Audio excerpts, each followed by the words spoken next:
کہ شروع کے دنوں سے ہی اس کائنات میں، اس دنیا میں ایک معرکہ چلتا آ رہا ہے۔ معرکہ مطلب جنگ، مقابلہ۔ وہ کس چیز کا ہے؟ اقبال کہتا ہے ستیزہ کار رہا ہے ازل سے تا امروز، شروع سے لے کے آج تک ایک مقابلہ چلتا آ رہا ہے۔ وہ مقابلہ کس کا ہے؟ شرار بو لہبی سے چراغ مصطفی کا۔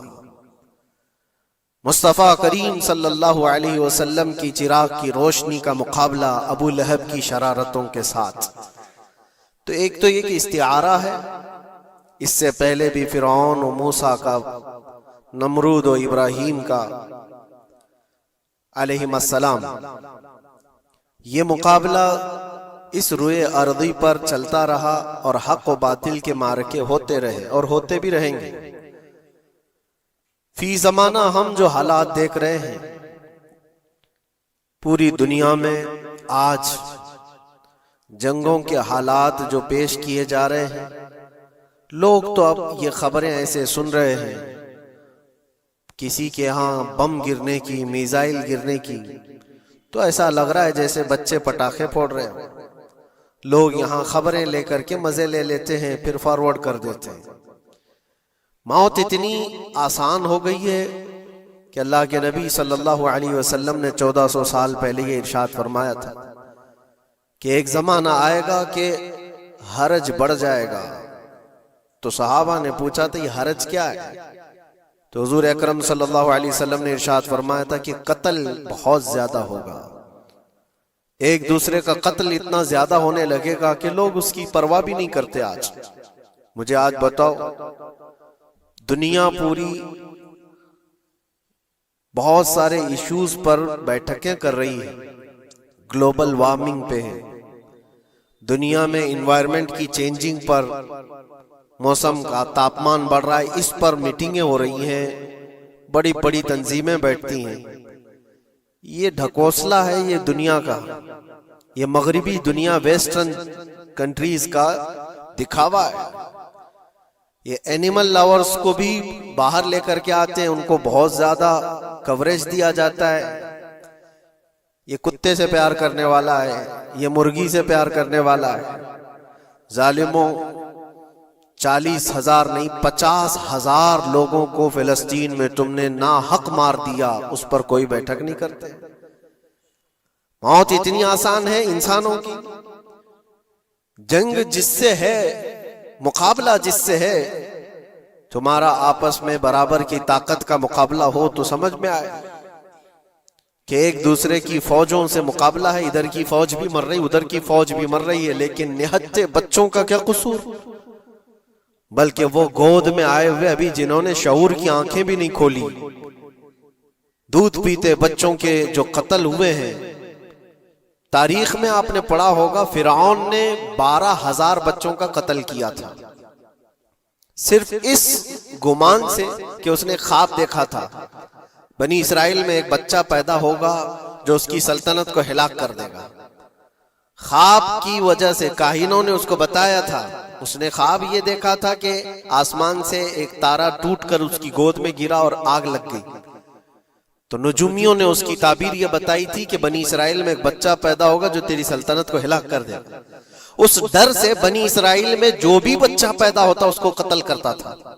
اس نے تقریباً 12,000 بچوں کو قتل کر دیا تھا، اس ڈر سے کہ وہ بچہ تو نہ پیدا ہو جائے جو میری سلطنت کو ہلاک کرنے والا ہے۔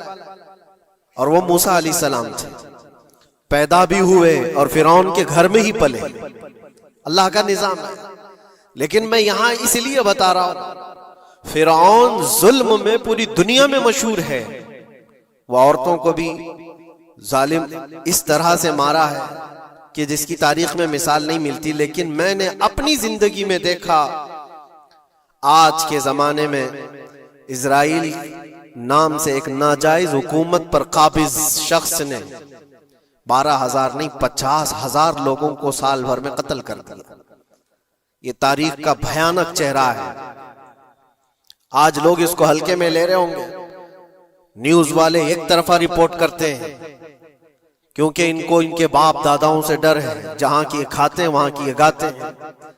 لیکن بعد کو یہ سچائیاں جنریشن میں منتقل ہوتی رہیں گی. کبھی تو آئے گا کوئی انصاف کی نظر رکھنے والا. اور انسانیت کا قتل کتنا بڑا قتل ہے. ایک شہر کے 50,000 لوگوں کو قتل کر دینا، اور ایسے کہ وہاں کی عمارتیں پورے راکھ کے ملبے میں چلی گئی. صدیاں لگ جاتی ایک شہر کو بسنے میں، ایک گھر کو بنانے میں آدمی کی اپنی زندگی گزر جاتی ہے. کیا کیا ارمانوں سے گھر بناتے ہیں، لیکن ایک پل میں کسی کا گھر اجاڑ دیا. اس کے سامنے تڑپتے ہوئے اس کے باپ کی لاش ہو، ماں کی لاش ہو. وہ تصویریں کہ آپ نے نہیں دیکھی کہ ایک باپ چھوٹی سی بیٹی کو لے کر کے دوڑ رہا ہے تو اس کا بیٹا الگ پیر اور ہاتھ جلے ہوئے بم سے تڑپ رہا ہے. وہ کس کے درد کو دیکھے. یہاں تک کہ میں نے دیکھا کہ بیٹی کو باپ یہ نصیحت کر رہا ہے، تھوڑا اور صبر کر لے بیٹا، شہادت ملنے والی ہے. کون کرتا ہے یہ؟ موت سے پہلے اپنے بچے کو اتنی تلقین کر دے. حالات ایسے. دوسرے ایک کہ وہاں پر کھانے پینے کی ایڈ کوئی جا نہیں سکتی، اس پر پابندی. دوائیاں نہ جائیں، اس پر پابندی. دنیا کا کوئی قانون اس چیز کو جائز ٹھہراتا ہے؟ مجھے بتاؤ، آتنکواد کا راگ الاپنے والے ان باتوں کو کیا کہیں گے؟ انسانیت اگر کہیں ہے تو اس کا تصور تو کرو. کسی کے فنڈامنٹل رائٹس ہوتے ہیں، بیسک رائٹس ہوتے ہیں. کھانا پینا یہ اس کا انسانی حق ہے. دشمنی تم سے جن کی ہے ان کے ساتھ مقابلہ کرو، عام شہریوں کے ساتھ نہیں. مخبر صادق رسول اکرم صلی اللہ تعالی علیہ وسلم کی تعلیمات دیکھو. جہاد کو لے کر جو پروپیگنڈا تم پھیلاتے ہو اور ہر چیز کو جہاد کا لفظ دے کر کے ایک ایسا نیریٹو کریٹ کرتے ہو کہ لوگوں کے دماغ میں ایک پروپیگنڈا پھیل جائے. آؤ میں سناتا ہوں رسول پاک صلی اللہ تعالی علیہ وسلم جب صحابہ جہاد میں جاتے تو ان کو کن باتوں کی تلقین کرتے تھے. سب سے پہلے مجاہدین صحابہ سے کہتے جس جگہ تم جا رہے ہو مقابلہ تمہارا جن کے ساتھ ہے انہی سے مقابلہ کرنا. جو تمہارے خلاف تلوار اٹھائے اس کے خلاف تم تلوار اٹھاؤ. اور راستوں پر بیٹھے ہوئے بوڑھوں کو ہاتھ نہ لگانا. کسی عورت کے ساتھ چھیڑ چھاڑ نہ ہو. حاملہ عورتیں اگر قید میں آ جائیں تو انہیں چھوڑ دینا. یہ حضور پاک صلی اللہ علیہ وسلم کی تعلیمات ہیں. حتیٰ کہ رسول کریم صلی اللہ علیہ وسلم نے فرمایا جس شہر میں تمہارا غلبہ ہو جائے، تم غالب آ گئے وہاں کی فوج پر، تو وہاں کے رہنے والوں کے بچوں کو نہ ظلم کرنا، ان کو نہ پکڑنا. پھر تعلیمات میں یہ ہے وہ چاہے جس مذہب کے بھی لوگ ہیں ان کے معبدوں کو، ان کی عبادت گاہوں کو ختم نہیں کرنا، ان کی عبادت گاہوں کو توڑ پھوڑ نہ کرنا جس شہر میں تم جا رہے ہو. یہاں تک کہ حضور اکرم صلی اللہ علیہ وسلم کی تعلیمات تو دیکھو. حضور یہ تک فرماتے تھے مجاہدین صحابہ کو کہ جس شہر میں تم جا رہے ہو وہاں کے درختوں کے پتے بھی نہ اکھاڑنا، درختوں کو بھی نہ نقصان پہنچانا. جنگی تعلیمات کو آج کوئی نظر میں نہیں رکھتا ہے. دنیا کہتی ہے کہ جنگ کے دوران بھی کچھ اصول ہوتے ہیں، لیکن کوئی اصول نہیں. ہم نے دیکھا ہے جس کی طاقت ہے اس کا بول بالا ہے. یہ دنیا ان کے خلاف کبھی کوئی بات نہیں کرتی. آج سے تقریباً 20 سال پہلے بھی عراق کی کیا حالت تھی آپ نے دیکھا ہوگا. ایک جھوٹے پروپیگنڈے کی وجہ سے پورے عراق کو تباہ کیا گیا. آج تک وہ سنبھل نہیں پایا. نیوکلیئر پاور عراق کے اندر موجود ہے، اس کے ری ایکٹر وہاں پر موجود ہے. کیا کیا چیزیں اس زمانے میں پھیلائی گئی. سوشل میڈیا تو نہیں تھا اتنا. دنیا نے یہ مان لیا کہ ہاں دادا کہہ رہا ہے تو ہوگا، اور حملہ کیا اسی بنیاد پر. 20 سال ہو گئے آج تک عراق میں کوئی نیوکلیئر پاور پلانٹ نہیں نظر آیا، کہیں نہیں. ایک جھوٹے پروپیگنڈے کی وجہ سے وہاں کے کتنے لاکھ لوگوں کو بے گھر ہونا پڑا ہے پتہ ہے. کچھ جگہ ایسی ہیں جہاں بم برسائے گئے آج تک وہاں کوئی سبزہ نہیں اگتا، کوئی وہاں پر فصل نہیں ہوتی. میں نے خود اپنی آنکھوں سے دیکھا ایک نیا میدان جس پہ لوگ فٹ بال کھیلتے تھے، چند سالوں کے بعد دیکھو تو پورا میدان قبروں سے بھرا ہوا ہے. قبریں ہیں وہاں پر، پوری قبریں. لوگوں کو جنازہ اٹھانے کے لیے لوگ نہیں ملتے. موت اتنی عام کر دی گئی تھی. ان باتوں کو کوئی کہتا ہے؟ آپ نے سنا کبھی ابو غریب جیل کے متعلق؟ قیدیوں کے ساتھ جو وحشیانہ سلوک کیا ان گوروں نے، اللہ کی پناہ، بہت سخت قسم کے، دنیا میں بدنام زمانہ جیل اس کو کہا جاتا ہے۔ ہر طرح کی وہاں پر قیدیوں کے ساتھ آزمائشیں ہوئی، ہر طرح کی، ان پر کتے چھوڑ دینا، ان کی شرمگاہیں کاٹنا، ان پر پیشاب کرنا، ہر چیز جو انسانیت سوز ہے، انسانیت کو جلا دینے والی، یہ ساری حرکتیں کی گئی۔ دنیا خاموش ہے اس سلسلے میں۔ کیوں؟ سپر پاور کے 1000 گنا بھی ہضم کر لیے جاتے ہیں۔ چھوٹا ملک یا غریب آدمی کوئی بات کرے تو سارے اس پر ٹوٹ پڑتے ہیں۔ آج میں ایک چیز آپ کو بتانا چاہ رہا ہوں کہ یہ کوئی نئی چیز نہیں ہے جو ہو رہی ہے آج دنیا میں، یہ پھیلنے والی ہے اور قیامت کے قریب ہم آ چکے ہیں۔ ہو سکتا ہے دنیا پوری جنگوں کے لپیٹ میں ہو، جو رسول پاک صلی اللہ علیہ وسلم نے ارشاد فرمایا قتل اتنا بڑھ جائے گا کہ 100 لوگ ہوں تو 99 مر جائیں گے، ایک بچ جائے گا۔ قتل اتنا بڑھ جائے گا، یہ جنگ کی آگ ہو سکتا ہے آس پاس سب پھیل جائے، جس کی وجہ سے اس وبا میں، اس بلا میں سب ملوث ہونے لگ جائیں گے۔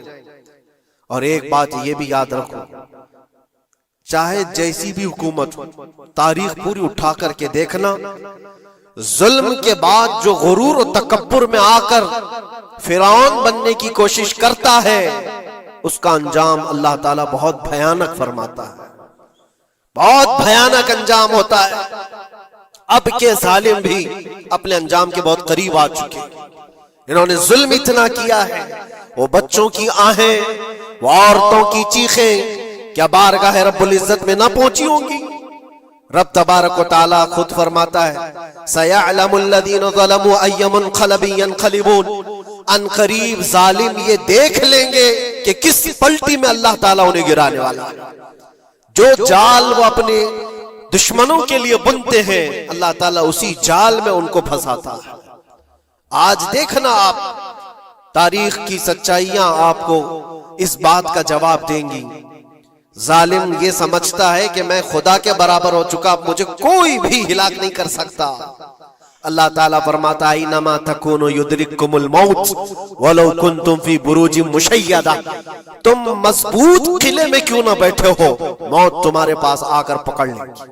اور رب تبارک و تعالیٰ کے لیے کوئی چیز ناممکن ہے۔ لوگ آج ہوا بناتے ہیں کہ ایئر ڈیفنس سسٹم اتنا بڑا ہے کوئی کچھ نہیں کر سکتا، ایک چھوٹے سے پدے سے ایک ناجائز کنٹری کو محفوظ دکھانے کے لیے دنیا پتہ نہیں کیا کیا باتیں وائرل کرتی ہے۔ اسرائیل کے پاس آئرن ڈوم ہے، ایئر ڈیفنس سسٹم اتنے بڑے ہیں، کوئی نہیں آ سکتا۔ وہ خدا ہے؟ کوئی خدا ہے؟ لیکن دنیا آج دیکھ رہی ہے، بہت ساری چیزوں کو دیکھ رہی ہے۔ مجھے یہاں پر کسی کے سلسلے میں نہیں کہنا ہے، لیکن ایک بات کہنا ہے کہ نشہ میں چور، گھمنڈ میں چور جو بندہ ہوتا ہے، اللہ تعالیٰ کبھی اس کو مچھر سے بھی ہلاک کرتا ہے۔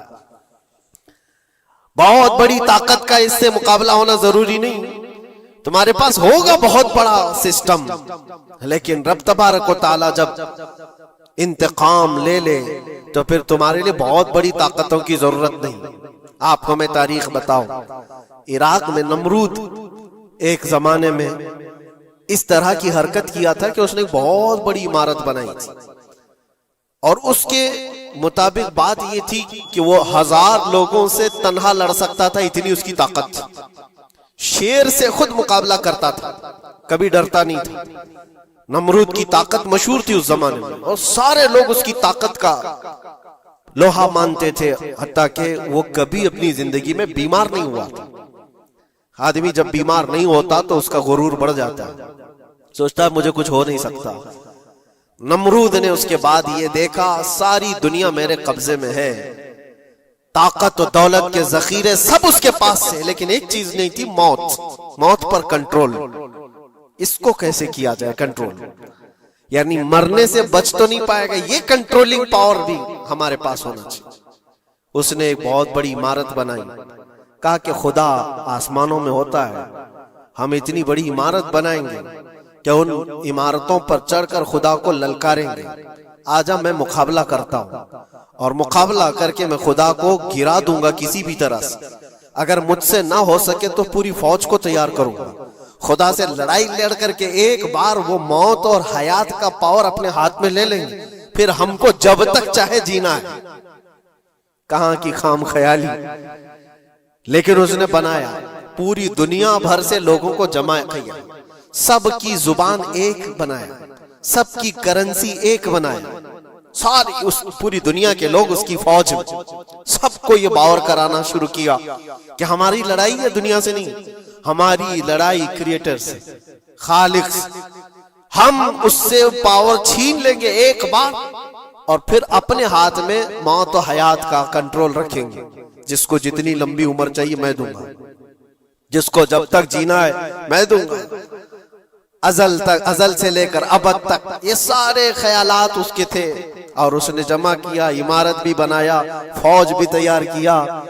کیا رب تبارک و تعالیٰ یہ نہیں دیکھ رہا تھا اس کی تیاری, اس کا جمع کرنا, اس کی عمارت بنانا؟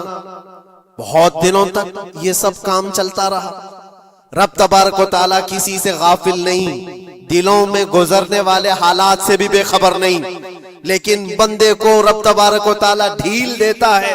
قرآن میں رب تعالیٰ فرماتا ہے وَلَا يَحْسَبَنَّ الَّذِينَ كَفَرُوا أَنَّمَا نُمْلِي لَهُمْ خَيْرٌ لِأَنفُسِهِمْ إِنَّمَا نُمْلِي لَهُمْ لِيَزْدَادُوا إِثْمًا. کافر جو ان کو ڈھیل ملی ہے یہ نہ سمجھیں کہ ہم نے جو ان کو چھوڑ رکھا ہے ان کے لیے بہتر ہے, بلکہ اس لیے ہم چھوڑ رکھیں کہ وہ اور زیادہ کریں, اور زیادہ کریں. لِيَزْدَادُوا إِثْمًا وَلَهُمْ عَذَابٌ مُّهِينٌ. پھر ہم ذلت والا عذاب انہیں دینے والے ہیں. یہ مت سمجھ لو کہ رب تبارک و تعالیٰ ان سب چیزوں سے بے خبر ہے. نمرود اتنا سب کرتا رہا, اللہ نے اس کو چھوڑ رکھا. بنا لے, لمبی عمارت بنا, فوج بھی بنا لی, ساری چیزیں بنا لیا. مقابلے کے لیے اس نے دن بھی طے کر لیا. اس کے بعد اس کو خدا سے لڑائی لڑنی تھی. کہاں خدا تک پہنچنے کی بات. لیکن بندہ جب غرور و تکبر میں آتا ہے تو وہاں تک بھی سوچتا ہے. اسے موت پر کنٹرول حاصل کرنا تھا, بس یہ ایک چیز تھی.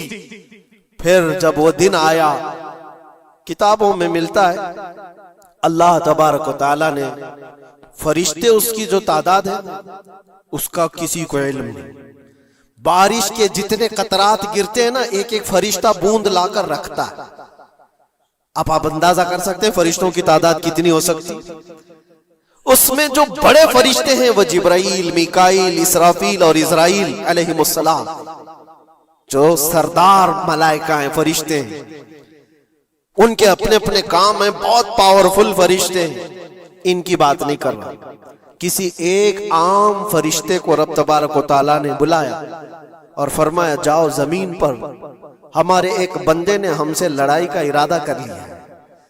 اس کی طاقت و قوت اور اس کی جمع شدہ ساری چیزوں کو دیکھ کر کے آؤ. وہ فرشتہ زمین پر آیا. جس جگہ پر اس نے یہ سب جمع کیا تھا, فرشتہ اتر کر صرف اپنے پیر ہلایا تھا, پوری عمارت بھسم ہو گئی. کچھ نہیں کیا تھا, اس کی بنائی ہوئی عمارت بھسم ہو گئی. جتنی فوج جمع کیا تھا سب کیڑے مکوڑوں کی طرح مر گئے, اور سب کی زبانیں مختلف ہو گئی, کوئی ایک دوسرے کو پہچان نہیں پا رہا. یہ منٹوں کی بھی بات نہیں تھی, سیکنڈوں کی بات تھی. فرشتہ واپس چلا گیا, نمرود کا زوال ہو گیا, ختم ہو گیا. یہ تاریخ کی ایک بات ہے